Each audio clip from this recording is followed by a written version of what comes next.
B'chazdei Hashem Yisborach. It is with great excitement that we welcome the great Rabbi Shafier into the podcast. Most of you probably already know that name from Rabbi Shafier's platform, The Shmooze, a website of teaching Torah and Musar ideas at a very large scale, and also based on the new best-selling book, 10 Really Dumb Mistakes That Very Smart Couples Make. And the book promises to be a Torah-based guide to a successful marriage. And, well, the book helped me. It's Torah-based, and it is a masterpiece. So, without further ado, welcome Rabbi Shafier to the podcast. Michal, thank you. Hi, pleasure to be here. Oh, Baruch Hashem. So, I know that most of the Olam, most of the audience does know Rabbi Shafier. But it may, I think, perhaps if the Rav could just maybe give a short introduction as to what the Shmooze is, how it came to be, and perhaps a little bit about the Rav's background and how the book came to be, just to kick it off. Sure. Okay, so I began as a high school Rebbe. I was in Chavetz Chaim Yeshiva for many years, and I was a high school Rebbe in Rochester. And many years ago, the Yeshiva Zatzal, Rabbi Leibowitz, asked me to start a Tveres B'nai Torah, which was an organization for the working guys. These were guys who had been in Yeshiva, and maybe they learned a lot, maybe they learned very little. The common side was they were now in the workforce, and the Yeshiva Zatzal felt there was nothing for them. So the Shmooze really began as sort of a lightning rod. Then we had Kol HaBokers, we had morning programs, night programs, various programs. It was in Queens, Brooklyn, Monsey. And the Shmooze was really the central port of that. And that was really my involvement. And the Shmooze kind of grew into its own entity. And this is really 20 years now. Wow, 20 years in the making. Wow. I know I'm only 39. It's amazing, isn't it? But the Chazé Hashem, it's still around. And that's really where it came to be. Wow. The Shmooze functions as just a website? Is it an app? So the Shmooze, we have the Shmooze.com, the Shmooze app, the Shmooze podcast. The idea is Hashkafa, Musar, basics, what all the thinking questions that a frum Jew should be asking, should be dealing with. Why did Hashem create me? What's life about? Really dealing with Emunah B'tachon, all of the issues that we should be dealing with. That's what the Shmooze deals with, and it really is in many different formats, many different ways, books, etc. The Shmooze is focused on Divrei Musar and inspiration and Emunah and Bitachon.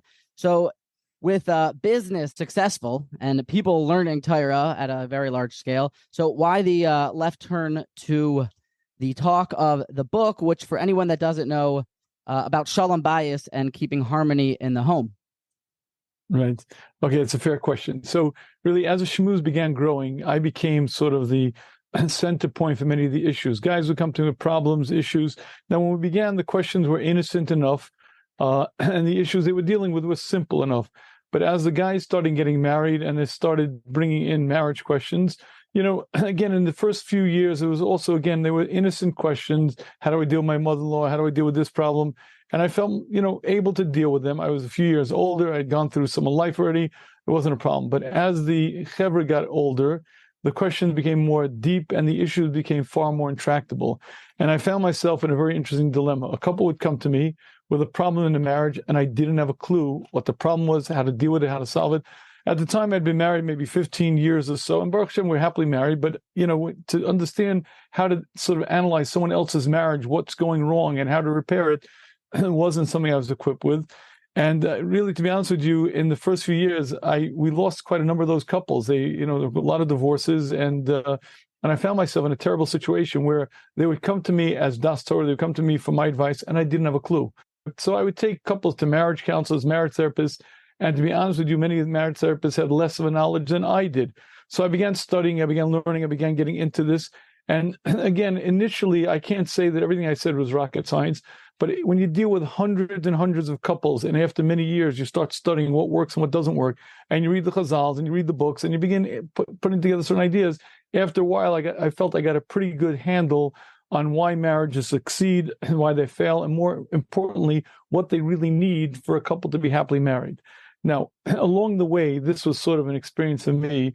I would deal with couples who would come into my office, and oftentimes my jaw would drop. husband here, wife over here, and they'd be saying things that I'd say to myself, there's no way in the world that they can understand the damage that they're bringing to this marriage. There's no way she can understand, no way he can understand. There's no way rational people would wreck their marriage this way. I don't get it. But when you see couple after couple making the same dumb mistakes, I began to realize, I get it. It's clearly not so obvious. So the 10 really dumb mistakes that very smart couples make grew out of my informal marriage counseling, marriage practice. I'm not a marriage therapist. I'm not a marriage counselor. But again, after dealing with hundreds and hundreds of couples, and I still to this day, I'll see a couple one time, I sort of give them some direction. I'm not a marriage therapist by profession. I don't make my living this way.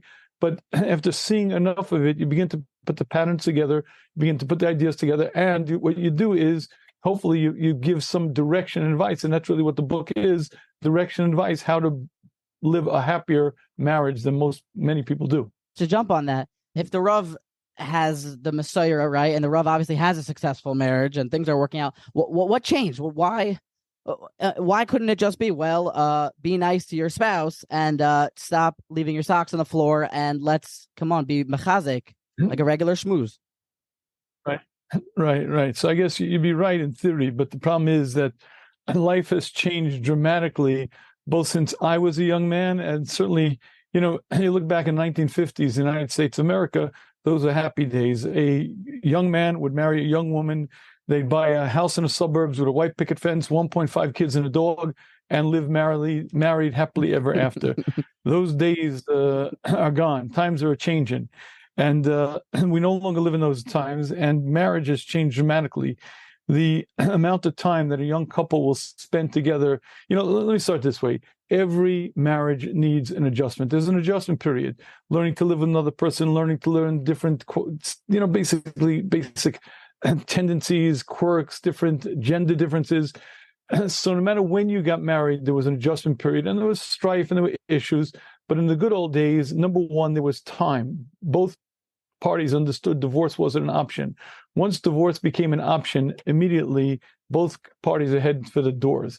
And number two, we're dealing at a time where people are extraordinarily self-centered.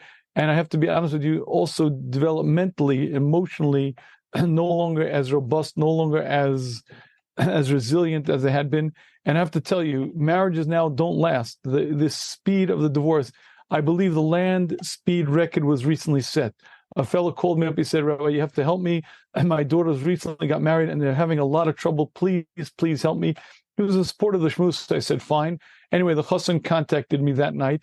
He said, listen, we can't meet tonight because we're still finishing Sheva brachas, but can we meet Wednesday night? I said, oh my goodness. Meaning they weren't out of Sheva brachas, and we're already dealing with the kind of stuff that you don't hear 6 years into a marriage. So what am I going to tell you? It seems to be very common now that the problems begin surfacing way earlier, way deeper, and there's very little shoulder to the road. You either get it right away, or unfortunately, it becomes very, very dangerous and very damaging. So once you started to see that the questions are coming in and something needs to be done, more information needs to be acquired and delivered to the couples, and something needs to be fixed, where specifically did where did you turn for that chachma? So I learned, my Rebbe, Rabbi Shafier, Rabbi Leibowitz, was a tremendous pikeach about Mussar, and he taught us the yesodus of Mussar. I had the opportunity to learn some about marriage from the Rosh Zatzal because I was a young married when the Rosh still was healthy and well and teaching, and I did consult. But to be honest with you, it really had to be learned the hard way because unfortunately, Rosh Zatzal passed away now quite a number of years ago, and I was still a young man. So a lot of the knowledge and a lot of it was gained just simply by being out there, again, reading, dealing, understanding, and really understanding, a lot of it are basics. Once you get it, and I'm sure if you read the book, you'll see, you'll begin to put the patterns together, gender differences. Once you understand that a man is significantly different than a woman, and you understand in what ways, everything starts making sense. You start putting things together. And once you understand what a marriage needs, be'etzim, the relationship needs, and what is required, you begin to sort of you fill in the dots. It becomes sort of clear and obvious. So really a lot of what I did was just sort of, again, learn the chazals, read various marriage books that are out there, the secular marriage. Again, pretty much every popular marriage book that's out there, I believe I've read. And eventually you put together ideas, eventually you sort of sort things through, and eventually, hopefully, you put together something that makes sense and is able to allow a couple to live happily ever after. And once you feel like you had the answers, the first place that you went was to put a book out? So initially I began giving shurim, because the Shmooze is, has a certain platform. So I put together the marriage seminar, which is a 12-part, it's an audio lecture on how to live a happy marriage. I put that out and it became popular. I gave that a few times in public. I was speaking in various places. And after a while, it became more and more clear to me that young couples especially don't have a clue. And what happens is they get married without having a clue, and they don't learn along the way because they make the same mistakes. They assume, oh, it's my husband, oh, it's my wife, forget about it. And they never learn. Everybody wants to be happily married. No one wants to be in a miserable marriage or even in a lackluster marriage. The problem is, what could I do? It's my husband, it's my wife. We're stuck. Getting married today is not a simple business at all. Everyone comes in with so much of a sense of entitlement. Everyone comes in with so much of a sense of it's me, about me. It's what I call WIIFM. Everyone's tuned into that radio station. What's in it for me? And when you come in with great emotional fragility, when you come in with tremendous sense of entitlement, and you come in with the understanding that this is going to be beautiful, my wife is going to serve my every need, my husband's going to solve my every emotional problem, you come in ready for disaster. The book was my attempt to shed some light, bring some understanding, and let people understand what's needed so you can correct it. Now, don't get me wrong, Chol, I want you to understand something. And many people call me up. Rabbi Shafier, can you help me? Rabbi Shafier, I have this problem. Rabbi Shafier, I say, the first question I ask is, did you read the book? No. Would you read the book? No. Why not? Come on, I need a solution. The problem is obvious, my wife. The problem is obvious. Get with the program. Let me be very clear. If you're unwilling to work, you will not be successfully married. I don't care how good your midos are. I don't care how good your family is. If you're unable to change, if you're unable to grow, you will fail in marriage, period. But even if you're ready to work, and even if you're really ready and have the emotional fortitude to really change, unless you know what the work is, you're going to fail. Because unless you know what needs to be changed, what needs to be dealt with, how you need to speak, what you need to say, when you need to say it, you're not going to know what you're doing. You don't drive a car without lessons. In California, it takes 6 months and a tremendous amount of preparation to take a course to be a barber. But to get married, you take a test, $20, and you're in. It's very sad that in our society, there isn't a lot more preparation for marriage. And believe me, the parents spend an untold amount of money on the wedding and the prep and the gifts. But how about preparing the chassan and kala for what they're going to be in, the relationship that they're going to be in for the rest of their life, hopefully? Unfortunately, there's very little time spent. So the bottom line is you got to work, but you have to know what you're doing. And again, the book and the video book is my attempt to give some das and daya to what needs to be done. This was very interesting to me. There are 10 really dumb mistakes that smart couples make. And I'm interested to hear how the Rav got down to just 10 and what sticks out by these mistakes. Okay, so to be honest with you, it was difficult to parse it down to 10. I really had to. There are more. But these are the 10 most glaring, most common, and more than that, the most damaging. Let's deal with one that's so obvious.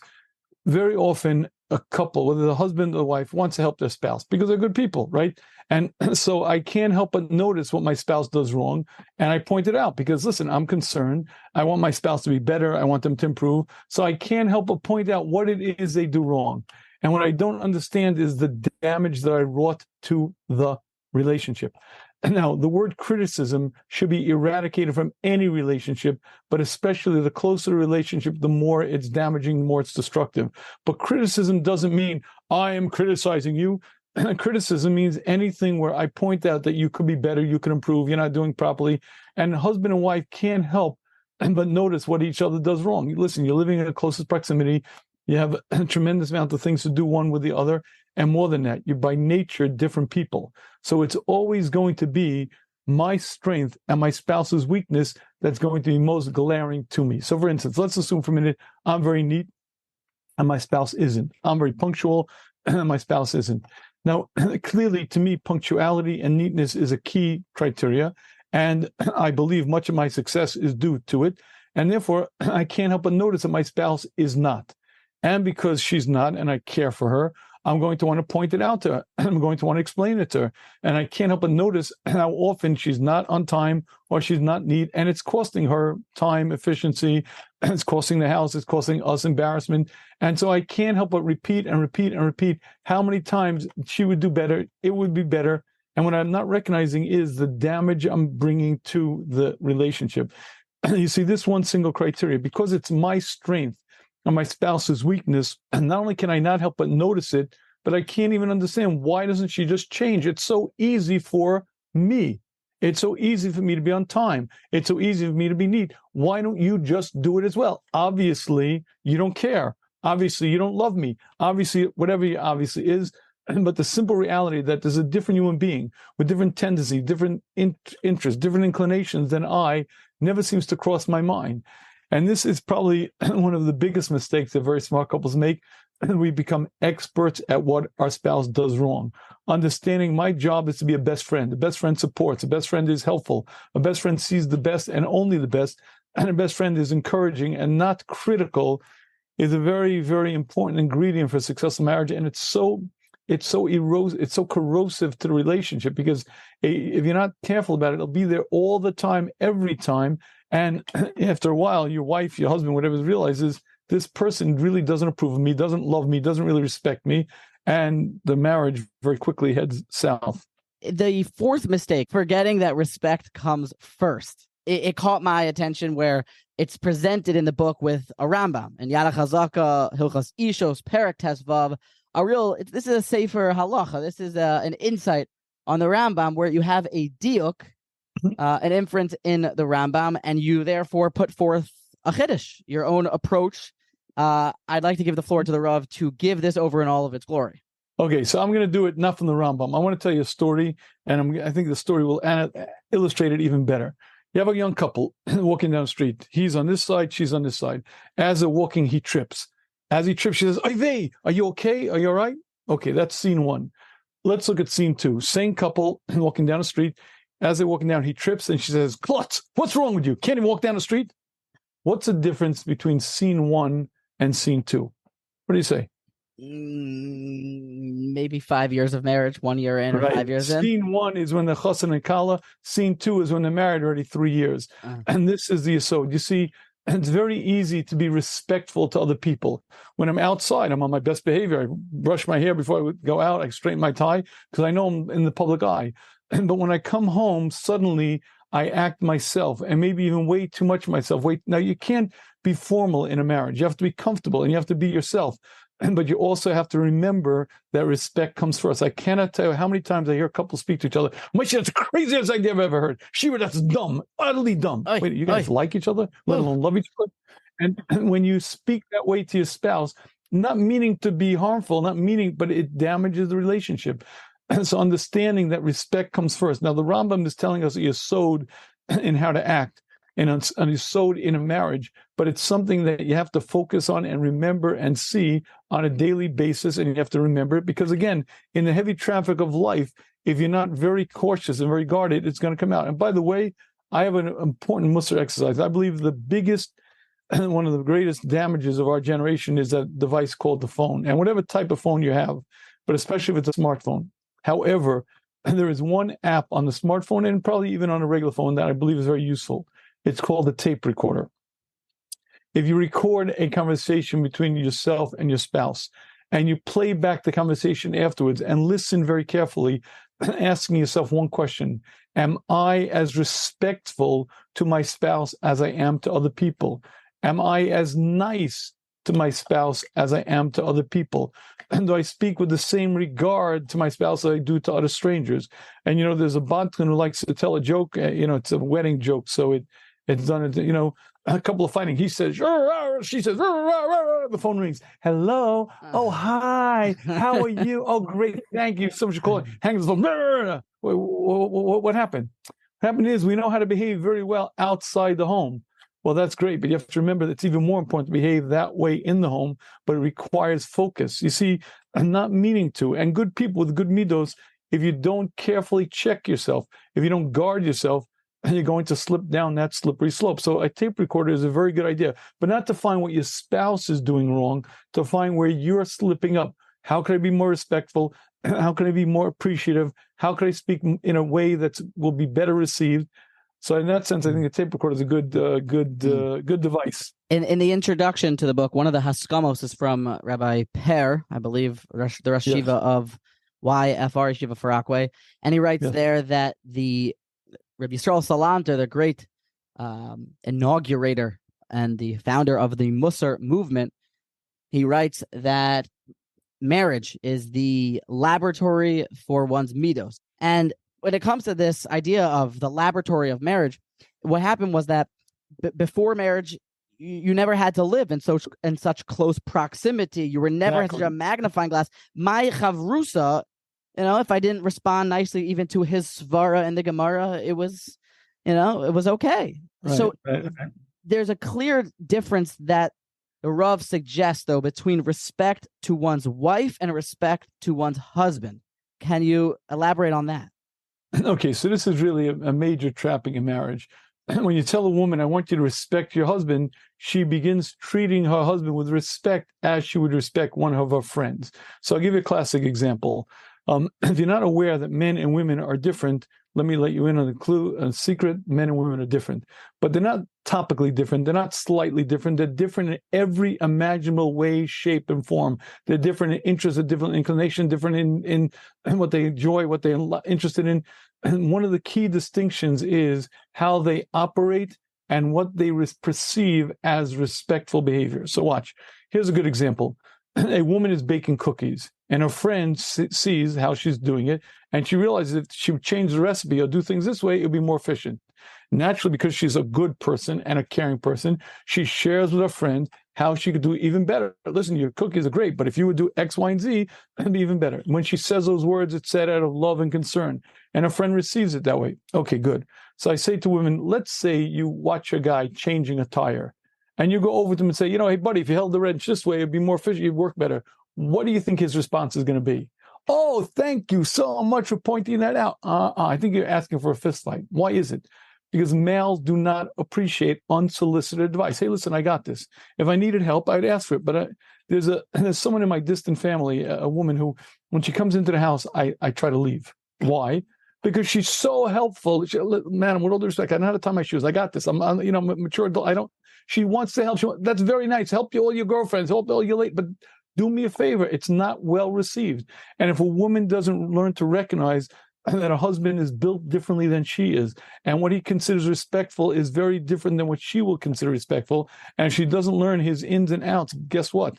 It's going to get very rough. But she's so nice, and she's like, why does he get all upset at me? All I do is point out how much better he can be, and I only do it because I love it. That's very nice and very sweet, but you're rubbing salt in his wounds. You're basically pouring vinegar into his eyes. But I didn't do anything bad. What I do... So unless you understand the basic differences between men and women, you're going to do many things in your marriage thinking you're doing good things, not recognizing the damage you're going to do. And one of the key distinctions in men and women is respect, but it doesn't just stop there.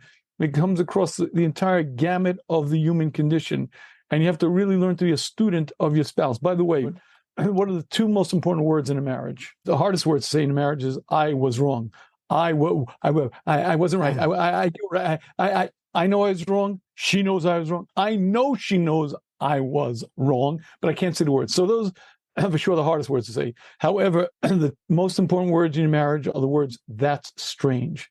That's strange. And the next time your spouse does something very, very inexplicable, and we get angry, we get upset, and we say things. If you train yourself to say that's strange, you might learn to step back and then with scientific curiosity, ask yourself this question. Why would she do that? She's a nice, kindly person. Why would she act so cruel? Why would she act so mean? When you step back and say to yourself, that's strange, what you do is you open yourself up to actually understand the fundamentals of the emotional makeup of your spouse. But let me caution you. You say the words, that's strange, to yourself. You say, that's strange, and then you ask yourself, is my husband a creep? No. Is he an evil guy? No. So why would he act so cruel and callous? The answer is maybe because he has a different experience than I. Maybe because he perceives things differently than I do. And maybe because he means something totally different with what he said than the way I would mean when I said it. And when you step back and say that's strange, you begin to open yourself up to understand the emotional world of your spouse. So those words, that's strange, but said to yourself, are one of the key expressions in a successful marriage. It feels like the Musar idea is to be at least makir. Something's going on here, and maybe I should take a deep breath and think about this more. Yeah, and to recognize that my experience is the way I experience things, but my experience doesn't define reality. You will experience the very same phenomena in a different way. You'll experience the same events and you'll feel about it differently. You'll look at it differently, and you'll have a different approach. All you have to do is speak to a chavrusa. There was a chavrusa I learned with for 5 years. There was no question in my mind that he would say things specifically to get me angry. He said things that were so ridiculous, so outlandish. I knew for a fact he could only be saying it to get me angry. The problem was 60% of the time he was right. And well, why is it? Because each human mind is different. As my face is different than your face, Chazal tells us my mind is different. My mind meaning to say the way I look at things, the way I perceive things, the way I think about things. So two men of the same gender who learn together are going to look at the same thing and view it totally differently. Could you imagine how much more so when it's a man and a woman who are opposite in nature, different in tendencies, inclination, and the essence of who they are, and they both live through the same phenomena, they're going to view it very differently. And unless you're able to step back and say, that's strange, why would my wife, who's normally nice and good, why would she act that way? And why would she carry on that way? Why? So unless I'm able to step back and ask myself that question, I'm going to reach some conclusions that are unfair. She's mean, she's nasty, or she's emotional wreck, or whatever demonic phrase we put in there. But the point is to understand that my experience is the way I experience it, but that doesn't mean that my spouse shares that same experience is one of the keys to a successful marriage. One of the most enjoyable anecdotes in the book, that is one that I bring up facetiously in my marriage quite often, is the story of the couple that is visiting with you, and when the chassan walks out of the room and walks back in, the kala stands up for her husband. It's something that I've tried to enact in my life, but respect. You talk about respect. Yeah, but did that go? How well did that go over? I'd like to know. Not so well, huh? Not so well, huh? So but here's a great secret. Yeah. When you learn to meet her needs, she'll desperately desire to meet your needs. Meaning you have to understand what her needs are, and she has to understand your needs. And that's the learning part. That's the educational piece. And that's the opening your eyes to understand life better part of it. But once you understand that and you learn to meet her needs, she will do everything in her power to meet your needs. Now, again, the problem is without an education, each party doesn't understand what the other one needs. And they provide for the opposite gender with their own, the way I would like it. And guess what? It's not the way she likes it. So no matter how much I provide that, and by the way, one of the favorite anecdotes in the book that I still, Baruch we're married 36 years. And I mentioned this in the book, and it's still ongoing. Shabbos morning, typically I get up very early. The house is quiet. I learn it's machaya. A few hours later in the morning, I'll bring my wife a coffee in bed. She likes to have a coffee in bed. To this day, I make the coffee, and prepare the coffee. I reach in the refrigerator for the creamer and have to stop. Now, I want to give my wife a good cup of coffee. Everyone knows that creamer makes it taste better, at least 4% fat milk. You got to, right? The skim milk doesn't even turn the color, right? The problem is my wife doesn't like it. She likes her coffee with skim milk.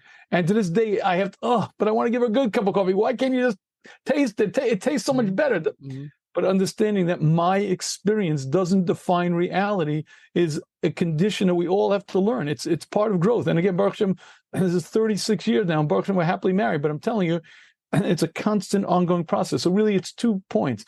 Even if you have good midos, and even if you're willing to work on it, if you don't understand the needs of your spouse, you can't possibly meet those needs, and you're going to inadvertently cause a lot of damage, a lot of disruption to your marriage. The entire book is, in my mind, when I think about it, it flashes back to the 6th really dumb mistake. That is trying to change your spouse. At first, I did not understand it or perhaps agree with it because, well, let's say that my wife is someone that, she could use the chizuk in this area. Why not a Right. good Mesilas Yesharim Chavrusa about the importance of X, Y, or Z? And Right. here you put forth in the book that do not help your wife, or I'm just giving obviously you can explain it better, but do not try to change them. Don't give them musser schmoozim. Just accept and let it be. Please explain this because it is a hard one. Okay. So let's begin with the following. Again, here's invariably what I need to change in my spouse. It's going to be my strength and her weakness. So again, let's go back to the on time or late thing, or the neat and the sloppy. I see how important it is, so I can't help but point it out. So here's the question. I pointed it out to my spouse, and I made it clear, and it's obvious to me. Why doesn't she just change? Why doesn't she just do it? I told my wife once, twice, 100 times. I thought, why doesn't she just change? And the reason is because that's her nature. Invariably, what I want to change is a very essence of her temperament, her nature, inclinations. People who have ADD are just, that's how they're wired. And people who are very, anxious, that's how they're wired. They're not going to change. You have to work on it. You find better coping mechanisms, fine, I get it. But at the end of the day, that's the nature of the person. Almost always what we're trying to change in our spouse is their very nature. And guess what? It's not going to change. But it's so easy for me. Exactly. Because that's your temperament. That's your wiring. And that's how you're built. And it's easy for you. And that's why, because it's so easy for you, you want to help your spouse change. But she's not built that way. She's not made that way. And it's near impossible for her to change. And the more you point it out, the more you wreck the damage. See, it never changes the character trait and never changes the behavior. All it does is wreck the relationship. So I have a simple formula. If you want to be happily married, you either embrace your spouse as they are, or you suffer. Because if you don't embrace her as she is, you're going to try to change. You're going to make every attempt in the world. And all you're going to do is wreck the relationship. She's not going to change, but you're going to wreck the relationship. So what I'm going to tell you, we all do it. It's endemic to the human condition. We need to change our spouse. We need to, but the quicker you grab yourself, and the more you realize how ineffective it is, how unfair it is. Because again, it's always going to be my strength and my spouse's weakness, and it's going to be her temperament. And when you realize that it can change, it's not going to change. It's not her job to change. My job is to learn to embrace and accept her as she is. And the more you do that, the happier you are. The more you don't do that, well, you pay the price. It's an initially sort of depressing idea. That's what I found at the beginning. Right. Here it is. I have, or it's, let's the conversation so far has been from the view of the male on the female, but this is equally this whole conversation back way from the female on the male. I mean, it's not empowering. Okay, so Michal, there we go. Would you like to be happily married? I would indeed, yes. Okay, I have a critical Musar exercise. You need some courage, you need some moral fortitude, but this is one of the most critical Musar exercise for growth in any area. Are you ready? And yes. Okay, tomorrow morning, you go over to a mirror in your house when no one's around, and you look in the mirror and you point and you say these words: I am a difficult person to live with. I am a difficult person to live with. I am a difficult person to live with. You say it 3 times. You mean my spouse? No. I. What do you mean? You mean I'm obnoxious? I'm a creep? No. We all have shtick. We all have idiosyncrasies. I'll prove to you a difficult person to live with.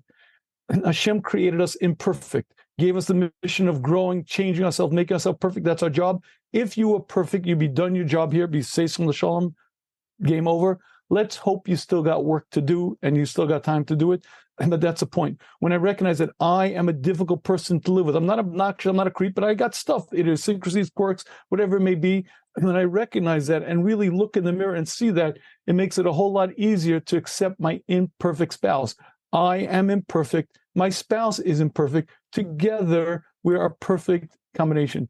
On a regular basis, I've seen this, and I've said this to my wife countless times. They're a match made in heaven, living in Gehenna. They're 2 peas in a pod, exact opposites, and they're marshalling each other so well, except they keep bucking heads. Watch this. I recently had a couple where he was the biggest Baal Chesed in the world. She was not anywhere near as much, but she was very, very accomplishment-oriented, and she'd work on the kids' homework, and he'd make sure that the kids were nice guys. And I said, you guys are a perfect match if you just learn to accept each other. She couldn't accept him. He couldn't accept. The point is, people have different tendencies, inclinations, temperaments, desires, different ways of doing things. And if you can embrace your spouse as your spouse is, you could be happy. If not, you're going to suffer. She's not going to change. She's not going to change. All you're going to do is wreck the relationship. But you have to understand she can change. It's her temperament. It's her nature. It's her inner being. And the only reason you demand that she changes because for you, it's easy. When you look in the mirror, you say, I'm a difficult person to live with. It becomes a whole lot easier to accept another difficult person to live with. This idea also that a mensch is hardwired in. He has a netiya. He is, which is different than a midah, but he has a netiya that is unchangeable, and this is the way it is. And now, let me be very, very blunt. I've been learning Musaf for 40 years now, a half hour to an hour a day, every day, on a regular basis. Okay, and I've worked on certain midos, and I've focused on them, and I can tell you that I budged them a teeny bit.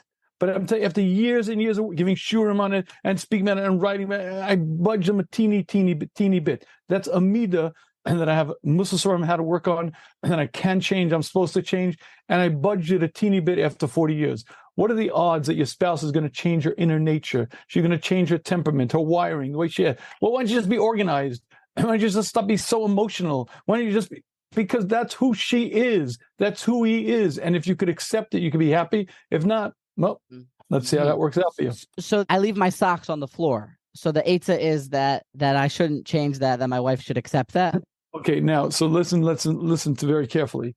If I leave my socks on the floor, my job is to be a mensch, and my job is to pick them up. And my job is to work on what bothers my spouse as much as I can. And at the same time that I'm working as much as I can on that, my spouse's job is to accept me as I am.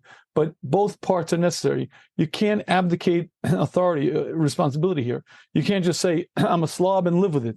If you're a slob, okay, you got to work on it as much as you can. At the same time, your spouse has to recognize your shortcomings and limitations, and she can't demand of you more than what you're capable of. But you can't just abdicate and say, well, I'm off the hook because it bothers my spouse, tough luck. Your job is to stop everything in every which way you can that bothers your spouse. Your spouse's job is to embrace you as you are. Both you guys do your part. Life is beautiful. And the minute you look on the other side of Mechitza, the minute you start looking on the other part, that's when things get really, really rough.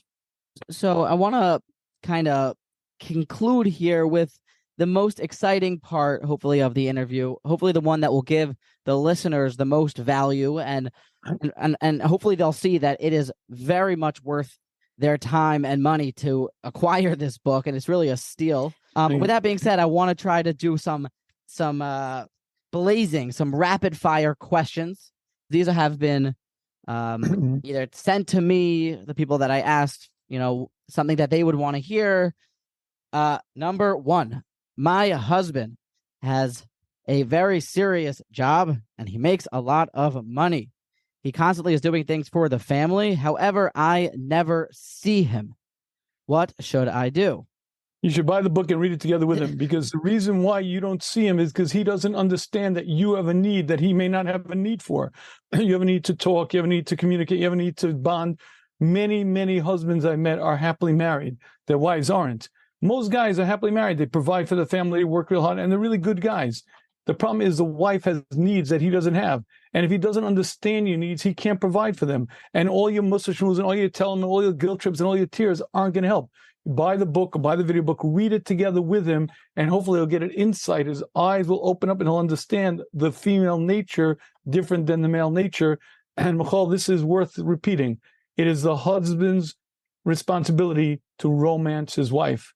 The husband is responsible to romance his wife. It's his job. The man is responsible to plan the dates. The man is responsible to love notes, the gifts, all the texts, all the thing a couple in love should be doing. The man is responsible to romance his wife. Question 2. It is very important, and in fact, the 7th really dumb mistake that couples mess up with is forgetting that talking means something different to women. A couple that is struggling to make conversation and they do not enjoy the conversations that they have, what would be a tip to add some productivity to their conversations? Okay, so let me start with the husband. And the Chazon Ish says you have to speak to your wife about things when you leave, when you're going out, you tell her where you're going. When you come back, you tell her what you did, you tell her what happened in the day. I remember when we first got married, my wife asked me that question. So, how was your day? Okay. I mean, just okay? Yeah, it was okay. What do you want? Like, it was okay. Yeah, I didn't mean anything mean by it. It was okay. Now, if a big deal happened, I don't know, something, a chavrusa dropped me, or I don't know what, I would tell, but everything else, just, it took me a long time to understand. And really, I learned later, I owe my mother an apology. When a woman asks, how was your day? What she's asking is she wants to share her world with you and wants you to share her world with her. And as a man, you have to learn to do that. You have to learn to share the details. My wife always asks me the details, and she knows by now I don't provide them well because I don't remember them. But it's your responsibility as a husband to provide the details. And ladies, you also have to recognize that your husband is not into the details as much, and it's not as important to him. And he doesn't need to hear every little step and every little nuance and what you met and who you met and how it happened. And save that for your girlfriends. Keep your girlfriends. Save the main content for your husband. But when you each learn your conversational needs, it's a whole lot easier to make pleasant, enjoyable conversation. Mm-hmm. It's the same theme keeps coming up. You got to get out of your own head and see it from someone else's point of view. I am schmoozing and learning with my Rosh Yeshiva. I'm teef in the middle of Reb Chaim al Harambam, and my wife is incessantly calling me that there is a cockroach on the floor of the kitchen. What should I do? Right. So obviously, hang up on your wife and hang up on your marriage, right? This is the Pshan Rambam. This is the Pshan Rambam exactly. At stake here. Right. So you have to understand, and this is exactly the point. The reason why it's inconsequential and ridiculous to him is because in his experience, that's exactly what it is. And little bugs or things like this don't bother him. And understanding that your wife experiences things differently than you do, that to your wife, it's a terrifying moment. To your wife, it's really a big deal. By the way, I can't tell how many times guys say, she's flighty, she's so emotional. It's completely sheker. And women are not crybabies. Women are not... The difference is she feels it much more intensely. She feels it much more acutely. And because she feels it to a much greater extent, of course, it's going to affect her demeanor, impact her composition, how she feels. So you have to recognize she has a different emotionality, views things differently. And when you're able to do that, you're able to actually be sensitive. Because you see, if I'm going to judge you by my experience, by my inner world, I can't be a nice guy. I can be the nicest guy in the world, but there are limits. Come on, a stupid cockroach. You want me to stop learning for a cockroach? But once I recognize that to my spouse, it's much more than that. To my spouse, it really matters and really important when I'm able to leave my own comfort zone and climb into the emotional world of my spouse. It's a whole lot easier for me to appreciate and recognize where she's coming from. And then I could actually be a nice guy in practice, not just in my own head. My spouse is constantly on their phone. When we are home at the dinner table, the phone is binging. When we go on a date, the phone is there, and I feel like they are not fully present. If I can't change my spouse and I should accept them, what am I left with? Okay, now, changing a spouse and asking them to shut the phone off are two different things. I believe every couple should have downtime from the phone. There is, a lot of people aren't aware of this, but on most phones, there's a thing called the off switch. And most phones, I don't know if you were, most phones can actually be shut off. Now, a lot of people think that the Pentagon will stop functioning. Society will stop.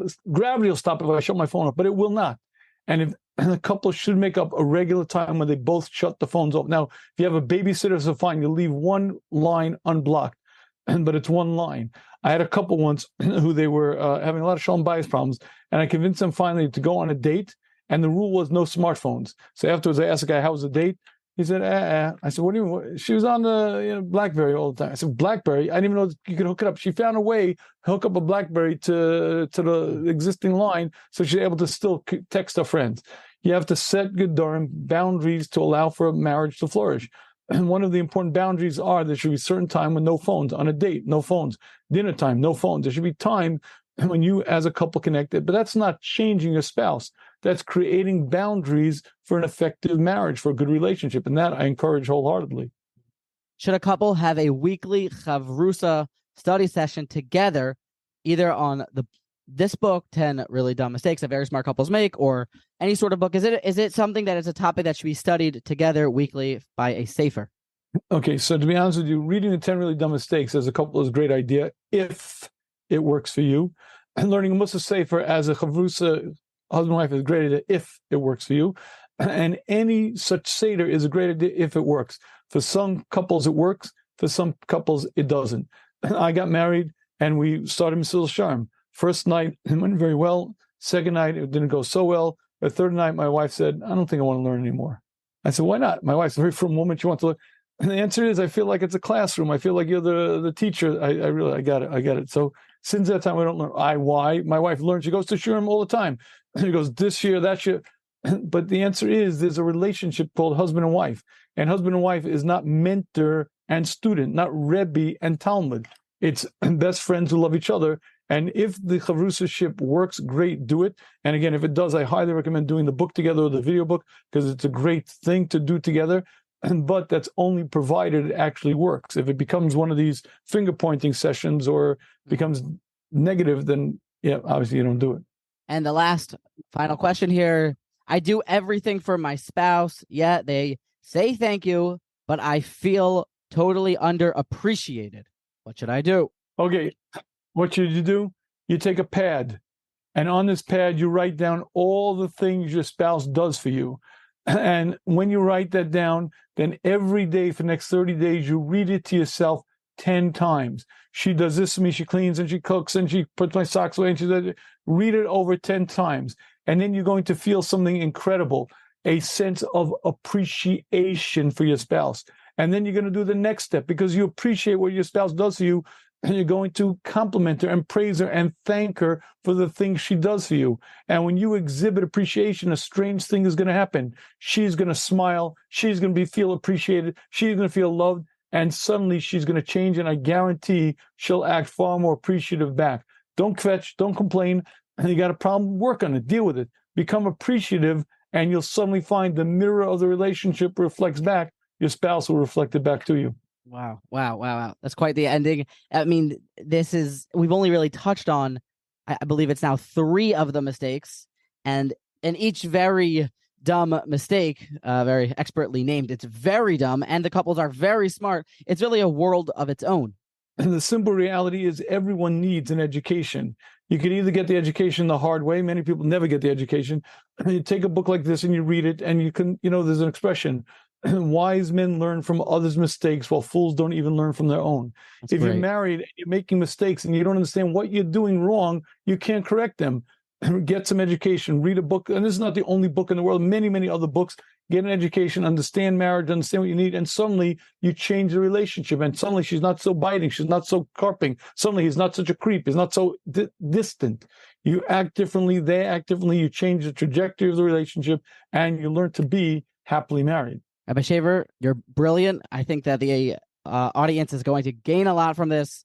Just the sheer hakara, the recognition of the work that needs to be done. It's probably a never-ending topic. So I thank you for your time. I thank you for your wisdom that you shared, and I look forward to the next book, the next platform, and bringing you back on to help us save the world. Thank you for listening to that episode. I hope you're well. This is Michal. Don't forget to smash that subscribe button and check out all the podcasts from the Motivation Congregation Podcast Network. Please reach out on WhatsApp. Let's talk. Let's fight about these varts. Let's grow and steig together.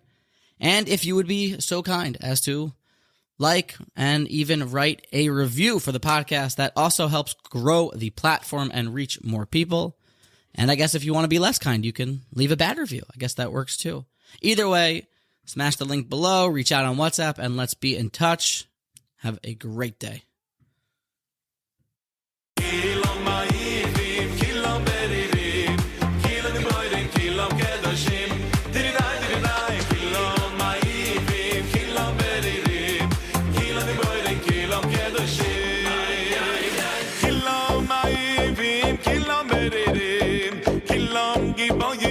Kilam kedoshim, kilam ma'ivim, kilam